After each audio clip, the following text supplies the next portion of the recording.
All right, everybody, can move for evening. It's not even morning, right? It feels like it. Can we all stand and do pledge allegiance, please?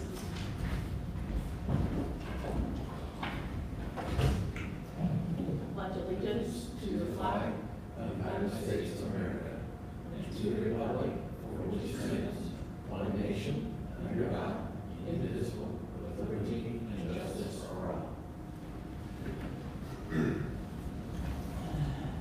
All right, it is 6 o'clock, May 13th, so let's get started. Roll call. Robin McDaniel, present.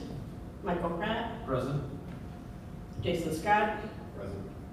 Chuck Smith, Present. Rachel Tuttle. Present.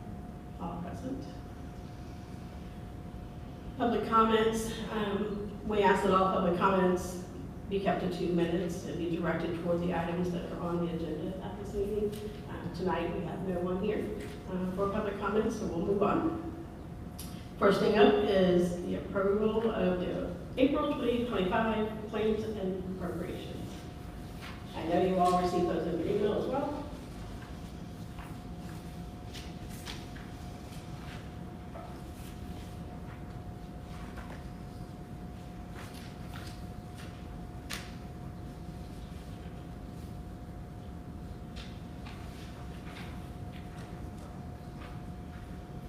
One of the biggest expenses this time was the lifeguard training and certifications, and they had expected that.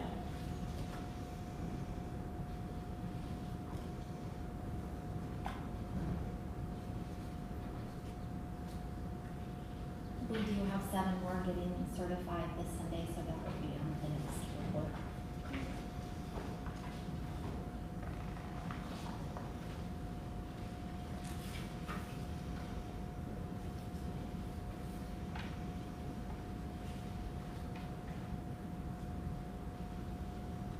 And who attended the after-school conference? Stacy and myself.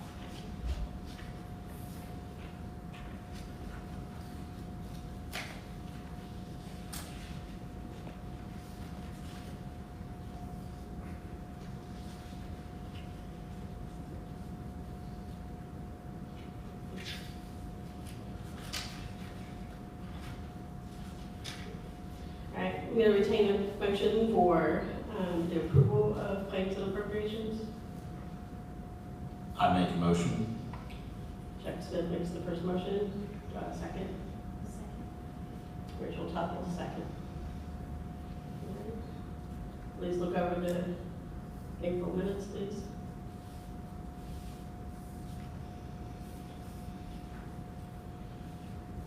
Can we get a vote on that?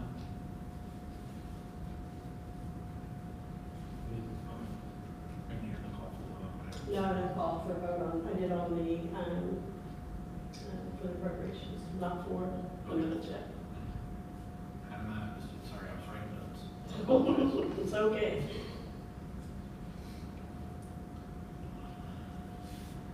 It's as we remember. Can I entertain a motion to accept the minutes, please?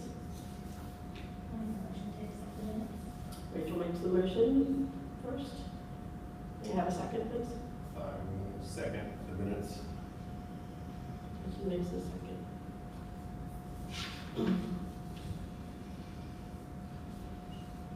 All right, sir, and so do we have public comments, or are you here just to be part of our meeting? Perfect, all right. Just want to make sure we had it covered. All right, we're going to move on to personnel We matters. need to take a vote on the approval of minutes. We got a first and a second, we did not get it. Oh, did we make a motion? No, we did not. All in favor? Aye. Aye, okay. Sorry, I was worried about him. All right, personnel matters. You have a list attached to our minutes. That includes full staff. Actually, how many full staff people did you hire? Currently, we have 25 concession stand workers and 27 lifeguards. A few backed out at the last minute, so we're doing another training for 7 more this Sunday. This isn't everybody, this is just as people have completed their paperwork.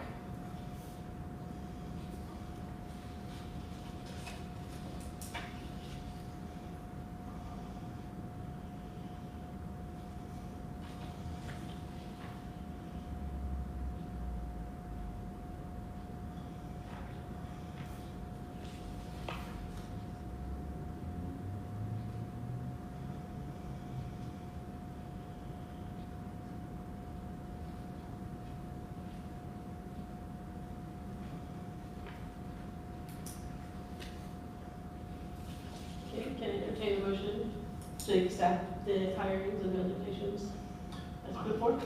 I move that we would go ahead and accept the hirings and resignations as presented. I second. Thank you, Chuck. All in favor? Aye. Aye. Moving on to old business. The discussion about the park attorney. Chuck, can you give us an update on that? Yeah, I talked with Gracie Terrell, and she would, said she'd be more than happy to represent us, if we would need her to do so. She seemed very interested. We was really busy trying to get to her, but she said she would.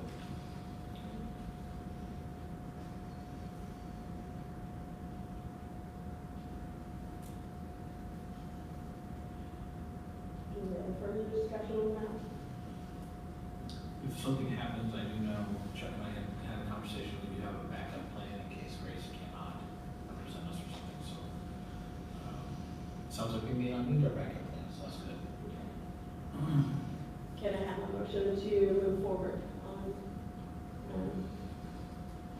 Are we ready to? are we ready to do that? Or are we, is Grace ready to do that? Or she's just still in her time? yet, but Okay, let's table it for next month. I have a question. If we might need her to come on board before that, is that something we can make happen? I believe we have a spot in the salary ordinance already for that. Yeah. So we should be okay to, bring her on and then take care of that through the salary ordinance. I think we should be covered that way. I could be mistaken. Okay. I'm hoping I'm not, it could be one of those like when I'm thinking like when the schools have to hire somebody to teach mid-year before the board has a meeting to officially approve. I think we should be covered that way. Okay, perfect. We can double check then. Yeah. All right, let's move on to reports. Ashley, you're up. Okay. So the accomplishments in the month of April and early May, we cleaned and opened all the shelter houses because our season kicked off on May 1st. That means we also cleaned and opened the bathrooms, turned on the water throughout the park. We did have a couple of problems in the bathroom facilities at the very top of the park in our newer ones behind shelter one, so we had to have some plumbing come out and fix a couple of issues with those, but we're all good now with that. We had to get our refrigerator and freezer serviced in the concession stand. They're very old units. The freezer's gone out on us a couple times, and we've lost some product over the last couple years. He serviced it last week and got the temperature where it needed to be, but it was running high again today, so he came back out. He thinks it's fixed, but he is giving us a price for a new one in case we need to go that route. Spear came out to make sure that Luke had hooked up everything properly and helped with the remaining things that needed hooked up. Everything's looking good in the filter room. The straw bales from the Park Hill got removed. We interviewed applicants for the facility team lead position. Hosted the first concert of the season at the venue. Of course, we hired pool staff and we held our lifeguard certification class. Hosted our second book club of the year. We're working on a new POS system for the pool. We were between websites. We're having some trouble with our new website, so we're going to use the Square system to do our sales for the pool this season. We placed our first GFS order that will be delivered tomorrow to get ready for next weekend. Updated concession stand menu and prices. Ordered all the pool staff shirts and visors that they need, and we hosted our craft fair. We had 26 craft vendors pay. The weather was kind of iffy that day, so we had 22 show up. But it was a good day. There was a lot of people. All the craft vendors seemed very pleased with the attendance that they had in the business. Items to be completed in the month of May. The John R. Wood Middle School students are coming on Thursday to lay mulch, and we have mulch delivered today. About 15 students come each year and help us with that project. Of course, we talked about our GFS order getting delivered, where Coca-Cola will be out to service our system and get that fired up. We rented a lift for tomorrow to get the rest of the pieces of this splash pad up and the umbrellas too. So we're gonna get those up tomorrow too with that lift. We're hosting a member-only party on May 23rd at the pool, so anyone who bought a pool membership can come to this members-only party, and that's a good night for our concession stand staff to, get familiar with the computer system and to get good at making the concession stand items. Opening day for the pool is May 24th. Everything is going as scheduled at this time. Staff training for the pool staff will begin Thursday night. We have a training Thursday and Saturday for them. We have 2 more concerts in the month of May at the venue. We are installing the last 5 tee pads for the disc golf course. This has to be completed by June 7th because they do have a tournament. And then we had to reschedule our Star Wars movie night because of rain, so that's scheduled for this Friday at the venue. Any questions over any of that? Okay. For your reports, again, I said we're kind of between 2 computer systems right now. The pool facility report is from our new computer system. So this just shows you the rentals we have currently that you can see. We have a little bit more availability, but not a ton left for our pool rentals. And then you have the report that you usually see for the facility rentals, just to go over and see what was rented in the month of April. So we've definitely kicked off the last couple weekends. Everything's been pretty booked since we opened on May 1st. So you'll, of course, get to see that at our next meeting with that report. On the, where it says reserver's name, I'm noticing it's Stacy. Is that, those have been phoned in and that's? No, so for our new system, we already had all these reservations in our old system, so we had to hand enter them all ourselves into the new system. So you guys will see that a lot over the next couple of months for these reports. Okay. That makes sense. Thank you. Any other questions for Ashley? Okay. Can we entertain a motion to accept the reports as given? I move we accept the reports as given. Michael? I'll second. Second. All in favor? Aye. Moving on to new business. Mr. Porter, you are up.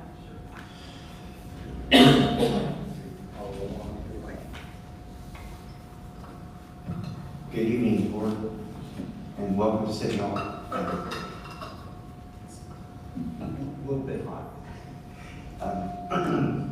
Hopefully you'll get used to your new environment and complying with the July 1st deadline of us having to live stream all public meetings and have them available, and this is the place that they'll be because we have the equipment here. I've been asked to talk to you a little bit about the park in Southview. You've probably heard something about it, but I'm supposed to know the details and be able to share this with you. It really started with a petition that was presented to the council in April of 2022 to bring a skate park into our city. And so we took it very seriously, and we jumped on it and had communications with the Tony Hawk Foundation, now known as skatepark.org, and they give us great guidance. And if you ever want some reading to help you fall asleep, I have a 4-inch binder that is literally stuffed cover to cover with what is called the Public Skate Park Development Guide. It really is some good reading, but it's also some very boring reading. But it really has given us the information that we need to be able to present this project to the city and move forward with it. We immediately tried to think where we could place this skate park, and we knew that Jimmy Nash Park was full. We didn't even consider that as an option, even though we did bring a consultant in and we went around all over the city. And we sort of settled on the property that the city owns down along Southview Drive. So our working title is the park in Southview. And the problem with that property is it's in the floodplain. So because of that, for us to repurpose it, we have to get permission from the Department of Homeland Security, who will then forward it on to FEMA, who will then give us permission. When we had our initial conversation with them about 2.5 years ago, we explained to them what we wanted to do with the property, and they said, well, we can't give you an approval until we see all the documentation. However, this is the type of thing we like to see go into this type of property, because it's one of the few things that you can put into a floodplain, because that's about all you can do as a park, as long as you don't have any enclosed structures. Okay, so that kind of gave us some guidance there. So we moved forward a little bit, And to jump ahead a little bit, we started talking with Hungry Skate Parks, which are on Bloomington, and they were hired through the city with a grant that we received and with funds that were raised by the advocacy group. They were very much behind this project.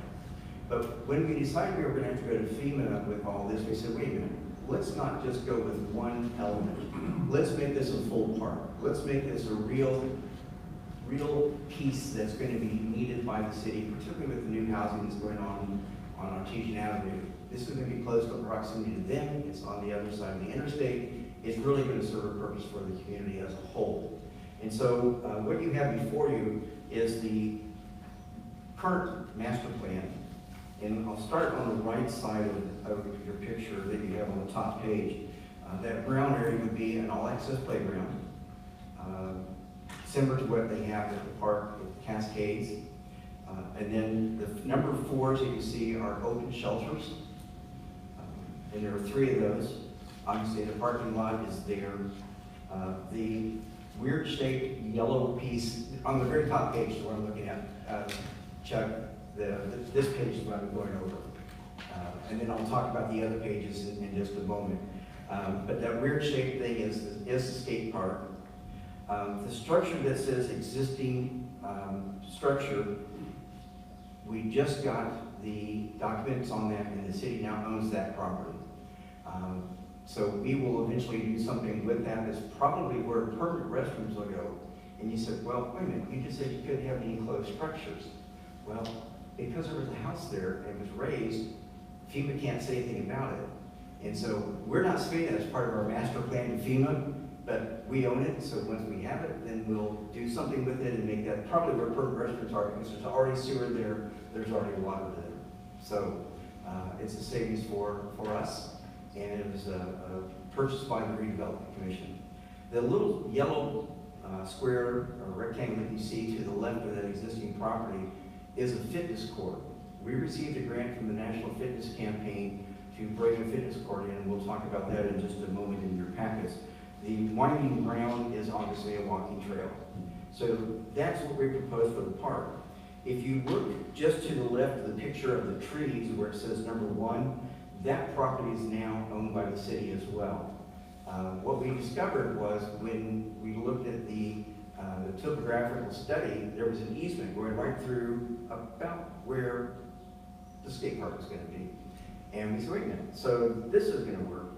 So we found out, we went to the owner of that property, and they said, we can move your easement on down to the end of that property and still give you access. I said, well, why don't I just sell it to you? So we said, okay, twist our arm. So for a very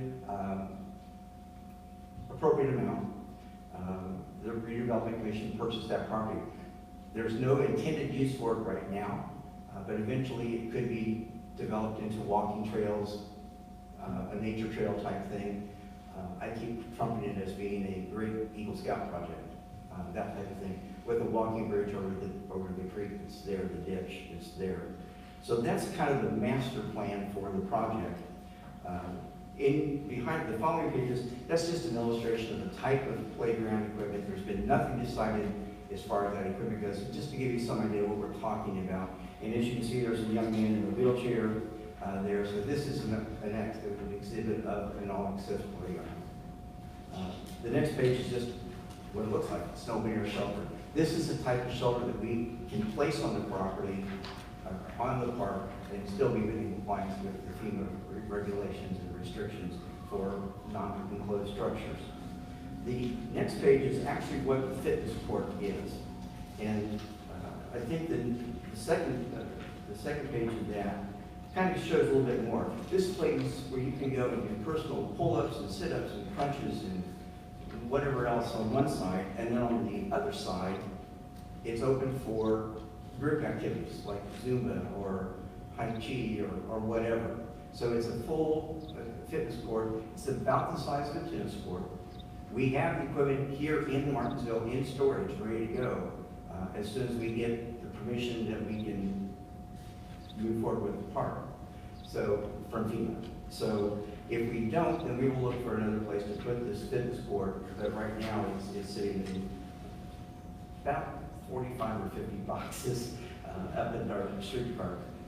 And you can see on the next page that dividing wall, they will customize a mural that's indicative of the city, or what we want to do, or maybe we have a local artist who develop a mural, and then working with the U.S. With the National Fitness Campaign, they will help us get that onto that divider between what would be the fitness court and the fitness studio. But that's just to kind of use my, you can see some of the equipment in the background behind that gentleman in the picture. The next page is really what the anticipated look of the skate park will be. And we spent a lot of time with Hunger Skate Parks as the consultant on this. And they came to one of the advocacy meetings and they said, okay, what do you want to see in your skate park? What do you want to see? And they went completely around the room talking to all the skaters that were in the room. And then they came back with this design. And then the skaters critiqued it and said, yeah, what about if we can, yeah, we can do that, we can do that. And so what you're looking at is their suggestion for Martinsville. And if you look at the next page behind the bird's eye view, you can see that a lot of it is designed to be above ground. We know that the water table there is very high, and so they are going to have very minimal subterranean. There will be a few things that will go, but because of the we mounted around it, that will take away from the fact that we are going subterranean for those areas. So it's a very well thought out design. The rippled part that you see, that arm going off, is actually can be used for skates. It can also be used for bicycles, and what they call a bump track, I believe. So it's and again, this is also all access. It starts out on a 0 grade, where you see the little gentleman sitting on the bench, and then it works its way up to in difficulty as you go towards the back of the complex. The big thing that's like a swimming pool is the bowl, as they call it, and that's where you roll into it and you get your speed and new tricks and things like that.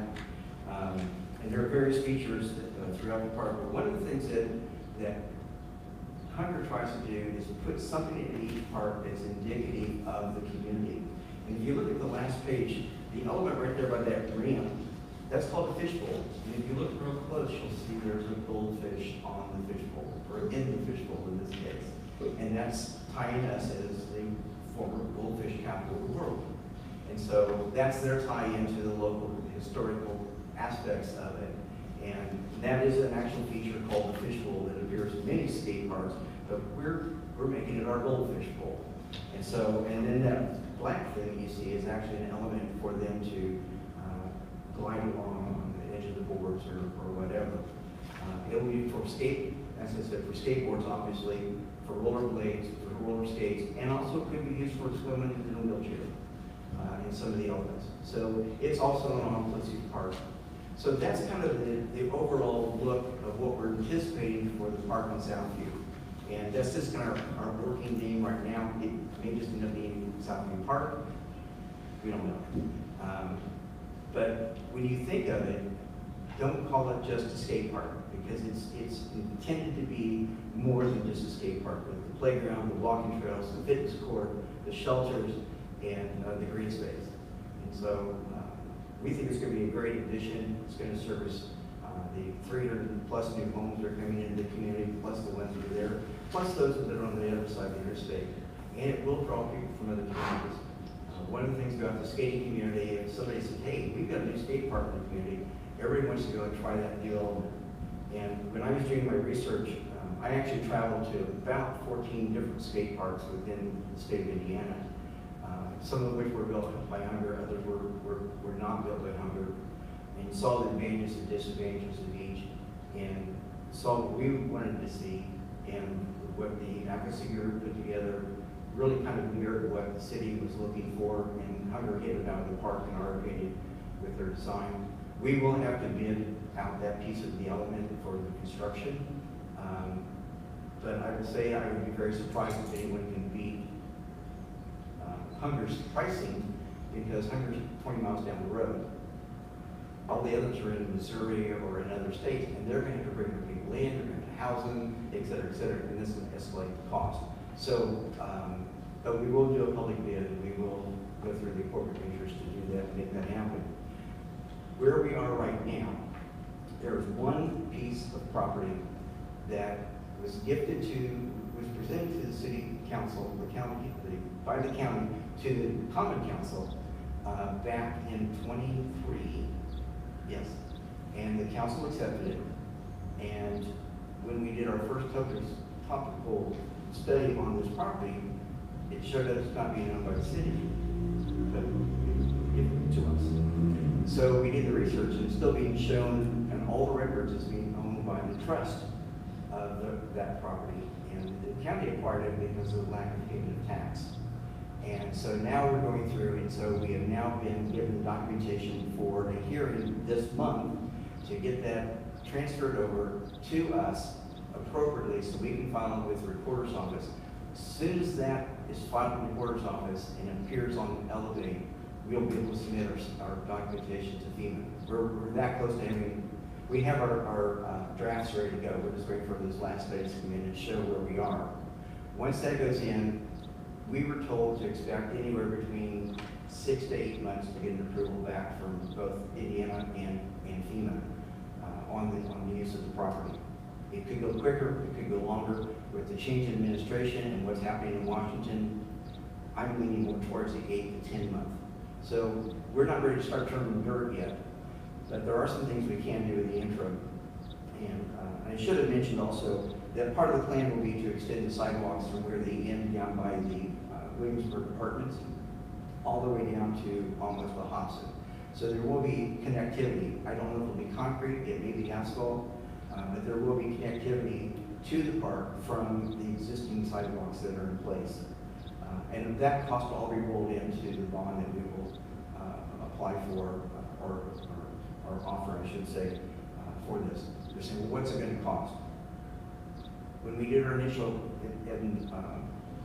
estimates, it was between 2.5 and 2.8. I really think it's going to come in around 3.2 now because of the cost of going into construction and other things.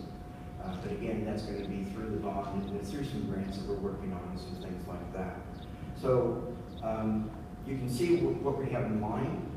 It will impact the park. It is going to be another element.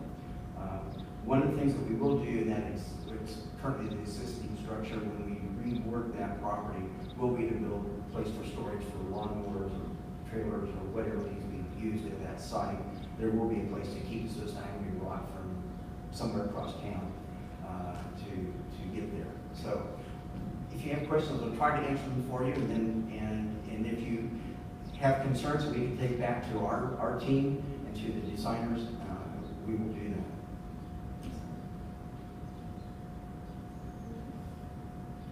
But we wanted, there's enough rumors going on out there. We wanted you to know the facts, so that you can be our champions, our partners in saying, no. This is what it really is. I have the drawings, and you can share that with your constituents and with your colleagues and friends and families and potential skaters. And they said, we're going to be on board. I said, no.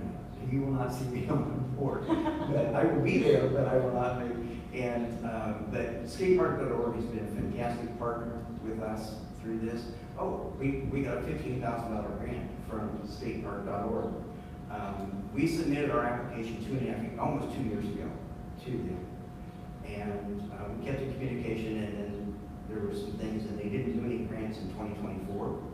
And we received a call earlier this year, and they said, we looked at your grant, and we can't give you as much as what you asked for. We asked for $250,000, about 50% of what it costs to build the skate park itself. They said, we can't give you that, but we will offer you $15,000. And I said, okay, it's $15,000. And they said there were 32 applicants for grants. They gave 4 grants, and ours was the highest. So we are very honored to receive $15,000 under those announcements. And we will make very good use of that money. And they want to be a part of it. They want to be here have a representative here for the opening. And our partner out there has just been great to work with. We have had him on Zoom with our advocacy group and has been very, and with the 3-hour time delay between here in California, he's been very gracious to make time available in his schedule to be a part of that and be a part of several conversations I've had with Andre. And any questions we've had, they've been very forward up front with us and said, no, that's not going to work. Or, yeah, that's a good idea. And, hey, we like that element, and man, you're really moving ahead. One of the things people are saying is, why is it taking so long? And if you go and look at that 4-inch binder, multiple times it says, this is a 3 to 5 year project. As I said, the petition was presented in April of 22, I'm sorry. So we are at year 3 right now. And part of it is because of all the permitting, all the permissions you have to get, the design work, and then you get into construction. So we're right on target where we ought to be in this project. And so that's why people aren't seeing things happening. But really, there's a lot of things happening almost daily on this project in this building as we move forward to the groundbreaking. That's awesome. Any questions for Mr. Porter? On that skate park, were there talks earlier about it being also for other things like bicycles? It can, and if you look at the probably the bird's eye view, the one that looks straight down on it, that area off to the left of the point, this is really designed for bicycles. Okay. And it's called a bump track. But all the elements can be used for bicycles.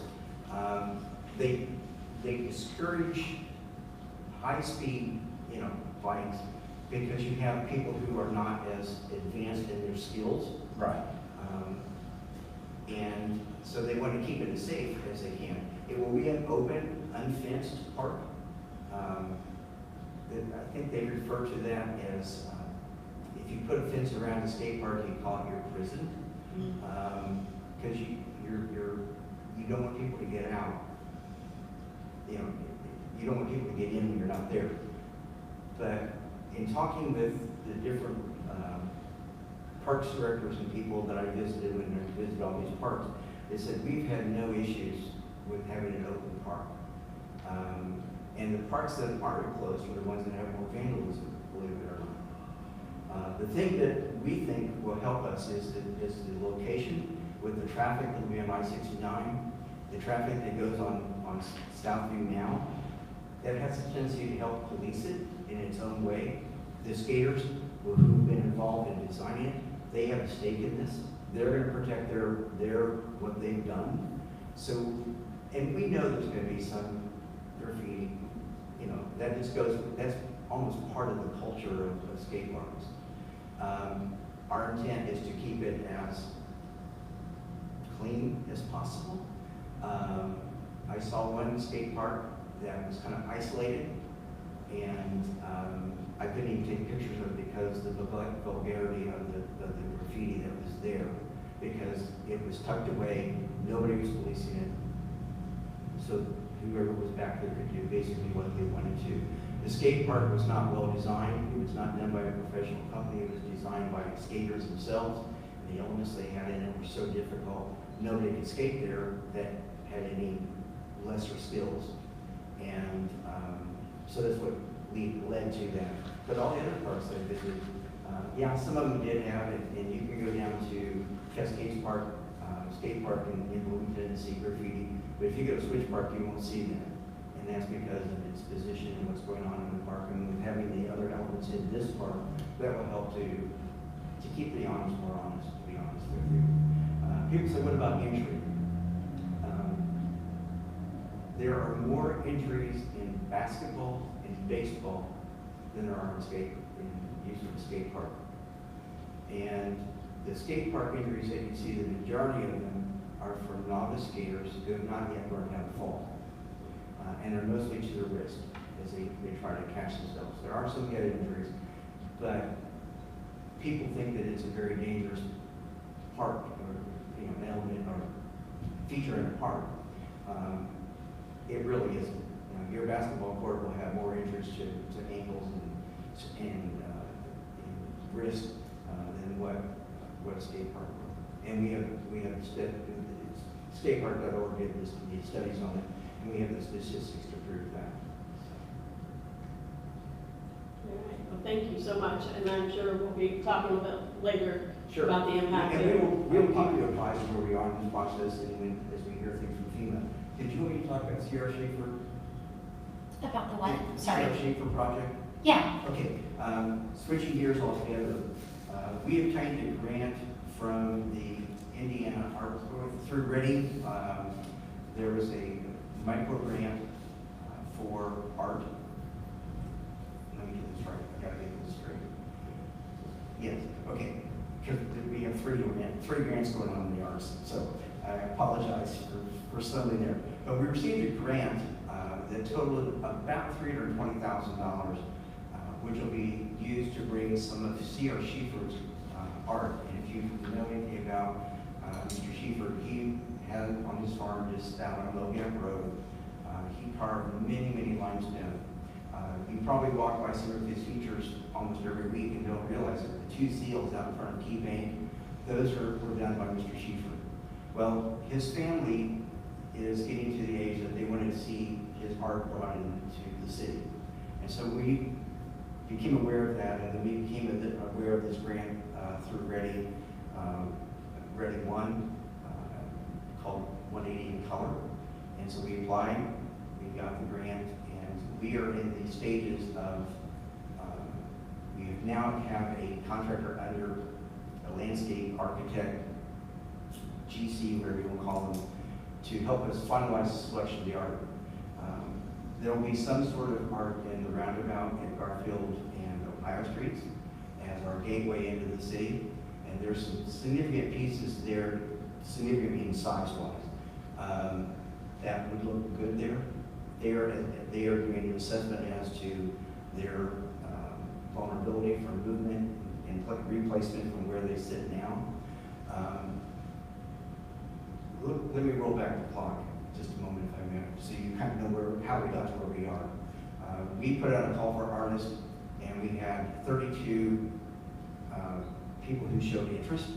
We actually received 8 applications for the contractor, for lack of a better term. The community narrowed it down to 4. We brought those 4 finalists in.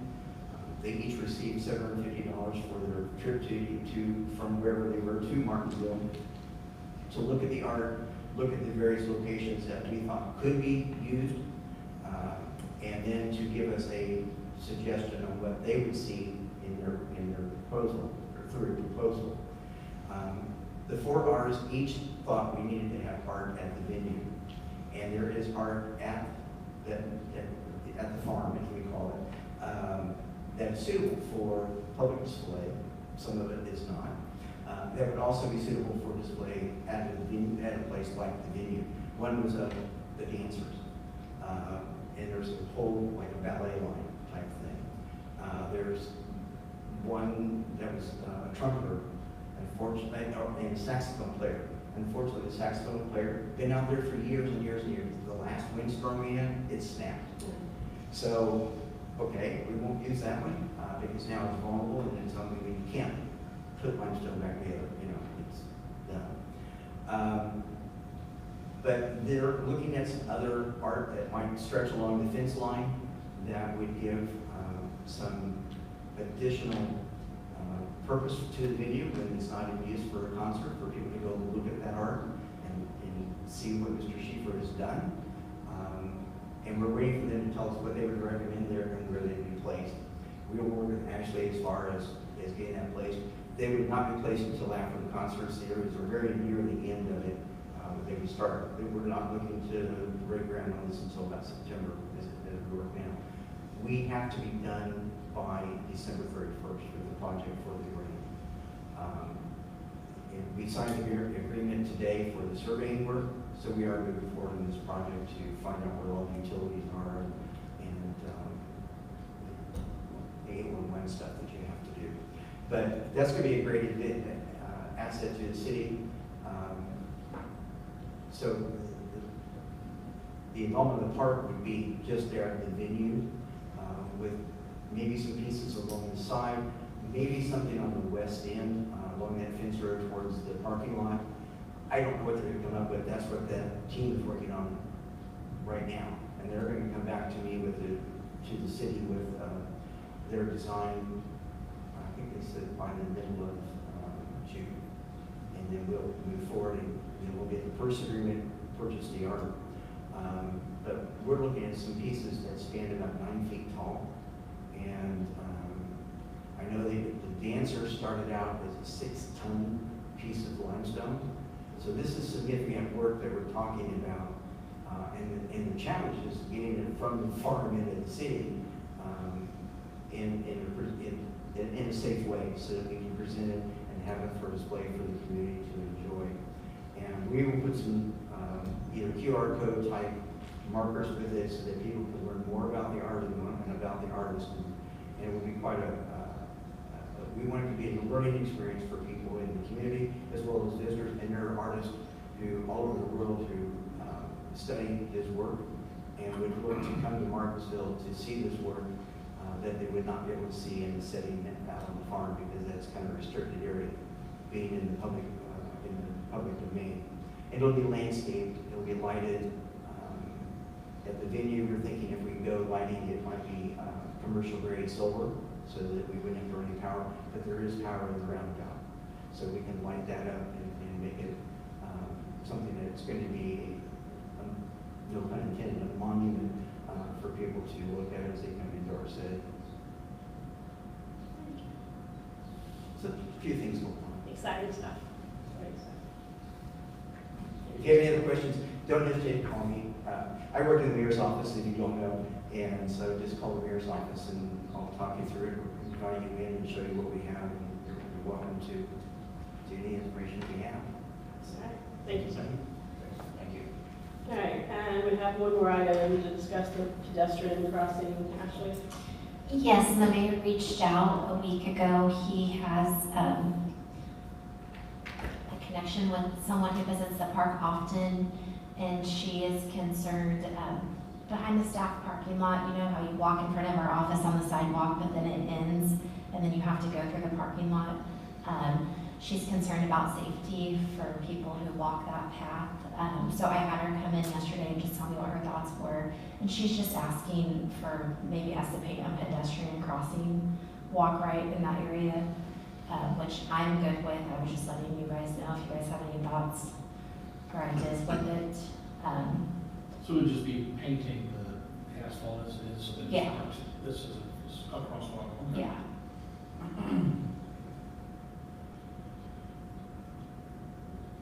Seems reasonable.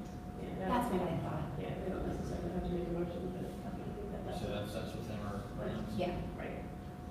And I do want to back up, and so Michael, back up to the approval of April claims and appropriation. Michael was correct. He had asked me if I had asked for all in favor, and I did not, so that was my bad. And on the approval of April 2025's claims and appropriation, Chuck, you made the very first motion, and Rachel, you made the second. I'm asking for all in favor. Aye. Thank you. Sorry about that. Michael, you were correct. It doesn't happen often. Take it. All right, and if there's nothing further, then I'm asking for a motion for adjournment. I'll make a motion to adjourn. I'll second. Chuck first, Michael second, all in favor? Aye.